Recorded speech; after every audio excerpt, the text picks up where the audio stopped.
listen, I know some of you are new, so I'd like to share some information about the people who are putting this event on. They are the leading provider of ground small package delivery services, providing overnight service to the U.S. and the rest of the world. Their slogan, when it absolutely positively has to be there over... TEDx. Not FedEx, not FedEx. TEDx. What do they deliver? Great talks. Do you think they'd like to hear one about an overnight delivery service? All right, I'll wing it then. Well, it's good to hear laughing. I work at comedy clubs late at night or at corporate gigs in the afternoon, and I actually wasn't sure if people laugh before 10 a.m., so thank you for laughing. Feels good to laugh, doesn't it? Laughter's got to be one of the great feelings in the world, maybe the best feeling in the world. Well, except for sex. Laughter and sex, right? Those are up there, the best feeling sex. One guy agrees with me. He's the horny guy in the crowd. That's great. Laughter and sex are at the top. Don't try and combine them, ever. Don't try and never bring laughter into sex. That's not good, especially if someone is pointing. That's just rude at that point. Don't ever try. That is not paying it forward right there. That is our theme today, pay it forward, right? And I hope to leave you with this idea, that laughter is the purest form of paying it forward. I'll give you an example of what I'm talking about. Whenever I hear people talk about pay it forward, one of the most common ideas I hear people use is when they're driving and they come up to a toll booth, right? What they'll do is they'll pay the toll for themselves and the person behind them. I think that's a fantastic idea. The more I thought about it, I realized that's not paying it forward. Why? Because that person's behind you. You're paying it backwards. That's the opposite of what we're going for today. That's why I do something different. When I pull up to a toll booth, I just tell the attendant, the guy behind me is going to pay my toll. That way I get to go free, and he gets the satisfaction of knowing that he actually paid it forward. We're both winners. As I peel away, I wave a little thank you, although they never seem to notice because they're scrounging around their car looking for more change. But I think they know that I'm appreciative. I can see that some of you are going to try this trick when you leave here. Good luck with that. But that feeling of wanting to try that is exactly what I'm talking about when I say that laughter is the purest form of paying it forward. Whenever someone tells you a joke, something that you laugh out loud about, what's the next thing you want to do? Tell that joke to someone else, right? You got to share it right away. You're so excited. You need to give someone else that same feeling that you had, right? Some people get so excited about sharing the joke that they forget to memorize the joke and they end up screwing it up, right? They forget the punchline, they blow it. This is what I call premature ejaculation. And it is a serious problem.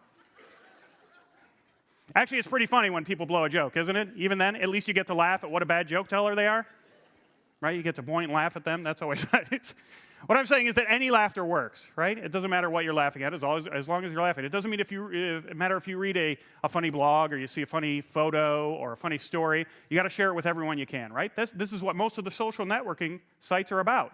You found something funny or interesting, and now you got to share it with everyone you know, right? That's the first thing that you want to do. For example, this is the best time in the world for us to pay laughter forward. Why? If you have a funny video right now and you want to share it, you can do that on YouTube immediately, right? You can share it with the whole world immediately. That could go right up. You could share it the minute you see it. 20 years ago, you would have to send that video to Bob Saget and hope that he'd show it on Funniest Home Videos. Now, if you fall off a ladder, before you even hit the ground, people in Kamachka are laughing at you. This is a great age for paying laughter forward. Okay, so I think I've shown you that passing along laughter is a good thing, but I could see some of you asking, Steve, okay, doesn't it have to have more tangible value to be paying it forward? Well, first of all, don't ask questions while I'm talking. Secondly, yes, it does have to have value, and I think laughter really does have a value, a powerful value, a noble one. For example, I work at comedy clubs late at night. I can't tell you how many times I see people come in with the whole weight of the week on their shoulders. They've come in and they've been stressed out at work, and now they want to, 10 minutes later they're laughing, and they completely forget about everything that was bothering them when they walked in that door. Now, I'm not saying that it solved everything. When they leave that comedy club at the end of the night, their problems are still there. It hasn't changed everything, but it's changed something. It's given them a little release. Laughter is like a reset button for your soul.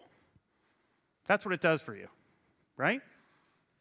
It's incredible. Laughter, it makes you, let go of everything, at least for a little bit.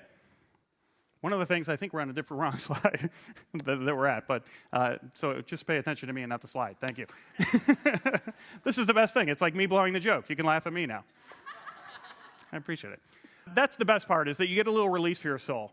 I know this firsthand because I'm not just a comic, I'm also a cancer survivor. In 2005, I was diagnosed with cancer and told that I might only have 5 years to live. 7 years later, I'm still here. People hear that and they always say, oh, it's because you're a comedian. Laughter is the best medicine. I've heard that a million times. Laughter is the best medicine. No, it's not. It's not the best medicine. You know what the best medicine is? Penicillin. Penicillin is the best medicine. It's ridiculous to think that laughter is the best medicine. If you think laughter is the best medicine, next time you see someone get hurt, like that kid in the video, instead of calling a paramedic, just go up and laugh at him. See if he feels better. He won't. In fact, he'll probably punch you in the face. And as you're holding your face in pain, tell yourself a joke. See if you feel better. You won't. See, laughter doesn't cure, but what it does allow us to do is forget. And I think that it might be even equally powerful. I know that when I'm laughing, I don't have time to think that I still have tumors on my liver. You know, I can forget that for a little while. It's a pretty powerful thing. What I'm saying is that laughter is no laughing matter. Or maybe it is. I'm confusing myself now. My point is that it has a real value, a noble value, right? It can reset your soul. It can make you forget. Not forever, but for a moment. And sometimes that's all we need. Just a little new perspective to approach every problem we came in with a little differently. I'll tell you what I think. I've gone over to perform for the troops in the Mideast and Iraq and Afghanistan 7 times, and I'm going later again this summer. I've done shows on flatbed trucks, in cafeterias, bombed out palaces, in Saddam Hussein's palace, and out in the middle of the desert on a sunny day when it was 120 degrees. It's incredible to perform for those men and women. No one needs to laugh more than those men and women. After we do the shows, me and the other comics, the soldiers come up to us and they thank us for coming over and entertaining them. Seems silly. These men have risked their lives, have volunteered to risk their lives to defend our country, and they're thanking me just for telling some jokes. It doesn't seem like a fair trade. Sometimes, base commanders will come up and what they'll tell us, they'll say, thank you so much for coming over. You know, your performing here is actually saving lives. It always seems like a nice thing to say to us. You know, I know we're boosting morale a little bit by making them laugh, but saving lives, that seemed like an overstatement. Until the last trip I was on, a recent one. I was over there, I went over with 2 other comics, and one of the trips we took was to a small forward operating base. It's a pretty dangerous area. There was only 100 soldiers on this base. We landed at 9 a.m. They told us the show was going to be at 10 a.m. Then we met the base commander, and he showed us where we were going to be performing. It was a small concrete room about the size of a garage. There was no stage, no microphone, and the only light coming in was from a broken hole in the window that someone had bombed out. It looked like a terrible place to perform. Then the base commander told us that they really needed this show because just that morning, his whole group had come back from a mission at 5 a.m., and one of their soldiers had been injured. And just an hour before we arrived, that guy had been medevaced out to a bigger base. All of a sudden, this was seeming like the worst place in the world to try and make someone laugh. The base commander said not to worry because he was going to make sure the place was packed. He was requiring that everyone who was not on watch come to the show. Well, we thought, well, maybe these guys need to rest. Maybe they shouldn't come to a show. We suggested maybe that wasn't necessary. He told us it was necessary. At about 5 minutes to 10, all the soldiers started filing in. You could see how tired they were. Right? They came in.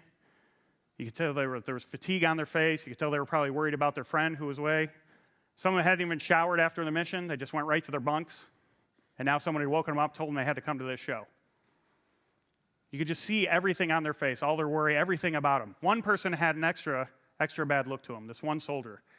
He had like instead of just a tired look, he had a blank look, like just a lost stare, a dark and distant look, like he wasn't even seeing anything that was in the room. He was seeing something awful, some terrible thing he had seen before he ever walked through that door. It was so unnerving when we saw him that Scott, the other comic, and I were kind of taken aback when we first saw him. It was so unnerving to see him. We were taken aback, and to make light of the situation, because we were so scared of this guy, we said, he kind of looks like Francis from Stripes, if you remember Stripes. That's how scary the guy was. So we were like, oh my God, we gotta do something here. It had scared the other comic, Dan, so much that he told us he didn't want to perform. But then he said, you know what, I'll perform, I'll go first if I can host, and if I only can do 10 minutes, I'll go up first. Scott and I said, sure, because we didn't want to go up first in front of this crowd. At 10 o'clock, everyone was filed in. They'd filled every chair in the place. There was about 60 people on this base that only had 100 people. There were people sitting in the chairs, people standing in back, and now the whole floor was filled with soldiers just sitting there Indian style on the floor. There was only a 3-foot space where we could stand and perform. Dan, the first comic, went up and he started the show. He thanked the audience for being there. He started telling a story about the last base we were at, And while he was telling that story, I looked at all the faces in the crowd. You could just see the tense faces, the burnout looks they had on their face. And I told myself, when I get up there, I got to make them smile. I got to change that. Then I listened back to Dan, and Dan tried to tell a joke, got a little laugh, and then he said, okay, are you guys ready for your next comic? I was like, next comic? That's me. He hadn't even done 5 minutes. This audience wasn't warmed up at all. And I was like, oh my God, what's going on? Now I have to go up in front of this. They're not warmed up. They haven't changed their look at all. I got to go up. I've been on numerous television shows. I've been a comic for over a decade, and I've never been as nervous as I was to step up on that little area. Dan introduced me, and I walked through the soldiers, all on Indian style, sitting on the floor, stepped into that little clearing. I looked out at the audience, I smiled big, and I started my act. Incredibly, they loved it right away. I was so surprised. I have a lot of military jokes. I was in the Navy for a few years, so I have a lot of jokes about military life. They loved them. Then I started the jokes about that I tell at comedy clubs. They loved those even more. Everyone was having a good time, except for one guy, Francis. Everyone was laughing wildly except Francis. He still had that same stare. He was right in front of me. And though I was making everyone else laugh, I could only focus on him. He had that same troubled stare just looking at me, like he was seeing something awful still right now. It wasn't even like he was seeing me because he was somewhere else, somewhere where he had seen these awful things outside that door. I made it my mission to make him laugh. I forgot about the other 60 people in the room. I said, I'm going to make this guy laugh. I am going to crack him. I'm going to bring him to this room for a moment and take him away from whatever he's feeling. So I started acting sillier. I started making my gestures bigger. I started telling my dirty jokes, my clean jokes, my dumb jokes, my stupid ones, every one that I had to get this guy to laugh. And he wouldn't crack. I'd done so much different stuff that I actually went over my allotted time. Scott was in the back, the last comic, and he gave me the winded up sign. I was kind of dejected. I'd made 59 people laugh, but I couldn't get that last one. But I still had my closer, my last joke. I save it as my last joke because it always works, even when nothing else does. I went into that joke confidently. I even looked over at Francis as if to say, all right, get a load of this. I finished that joke and it tore the room apart. Everyone was laughing, except for Francis. I had failed. I was dejected. I thanked the crowd, and as they were applauding for me, I introduced Scott. As he came up to the little clearing, I whispered in his ear, you've got to get Francis. Scott whispered back, I think he's beyond getting. I went off to the side and started watching the show. Scott went into his 30-minute act, and the crowd loved him right away, except for one guy. You know who. For 10 minutes, he just stared blankly at Scott, then 15, then 20, then 20. He cracked a smile. Just a little smile at first, and you could tell he was fighting it. He didn't want to let it go. And then it turned into a bigger smile as Scott piled on the punchlines. And then by the time Scott got near the end of his act, he was actually opening his mouth and letting out noise. Laughter. Real laughter. You could tell that he had forgotten how to laugh.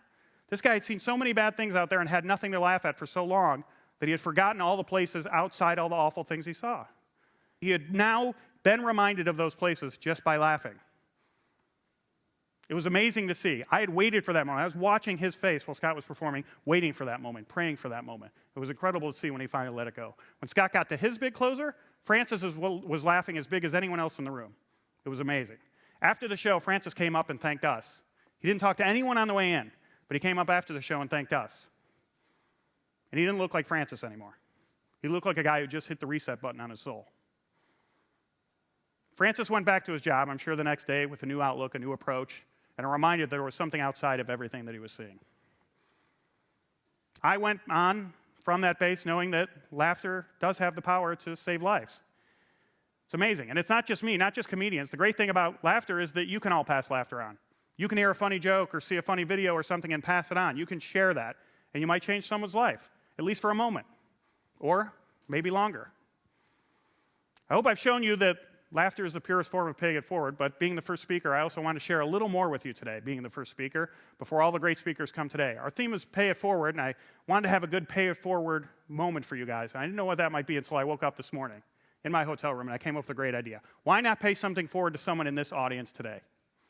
So what I did is I took a $100 bill, and I put it in an envelope, and then I got here before all of you and placed it under a random seat in this audience. So if you all reach under your seat, one of these chairs has an envelope with a $100 bill in it. If everyone could reach under. Anyone have it? I think it's over in this area. If there's a blank seat, look next to you. Have it back there, sir? Anyone? Yeah, but right over here. This guy has it, sir. Open it up. Yeah, you got the $100 bill. Open it up, please, and show everyone. show everyone. And as you can see, once you open it, you'll see that it is a $100 room service bill that I rang up at the Radisson last night. Yeah. I went through a lot of liquor bottles to rig that up. Costs a lot of money. As you can see, there's a couple title not revealed movies on there too. So, sir, I thank you so much for paying that for me. And don't forget, as part of this, you need to pay that forward. So the rest of you, I thank you, and I remind you as you leave here today and go on with the rest of your life, please pay your laughter forward. Thank you. Thank you. Thank you. Thanks. Thanks.